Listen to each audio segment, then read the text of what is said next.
જય શ્રી કૃષ્ણ, જય માતાજી મિત્રો. હું છું આપનો મિત્ર લલિત જોશી, જગદંબા માનવ સેવા ટ્રસ્ટ દિયોદર. મિત્રો, આપણા દિયોદર શહેરમાં ચાલતું ઉત્તર ગુજરાતનું સૌથી મોટું સંકુલ એટલે જગદંબા માનવ સેવા ટ્રસ્ટ સંચાલિત અનાથ આશ્રમ. મિત્રો, આ અનાથ આશ્રમ તમામ સમાજના તમામ વર્ગના લોકોના સાથ સહયોગથી, સંપૂર્ણ સહકારથી આ જે અનાથ આશ્રમ છે એ ચાલી રહ્યો છે. મિત્રો, આજના ભોજનના દાતા છે દાગીના જ્વેલર્સવાળા કિશોરભાઈના માતુશ્રી સ્વર્ગસ્વ ઇન્દિરાબેન ભગવાનદાસ સોની. ઇન્દિરાબેનની 7મી વાર્ષિક પુણ્યતિથિ નિમિત્તે એમના સુપુત્ર કિશોરભાઈ ભગવાનદાસ સોની અને એમના દાગીના જ્વેલર્સ પરિવાર દ્વારા આપણા અનાથ બાળકોને, સંકુલના જે 35 જેટલા બાળકો છે એને સાંજે ભોજન આપવામાં આવ્યો છે.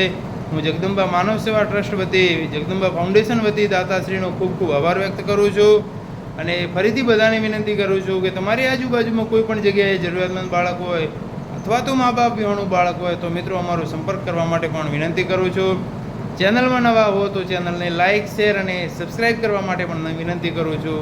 જય શ્રી કૃષ્ણ, જય માતાજી.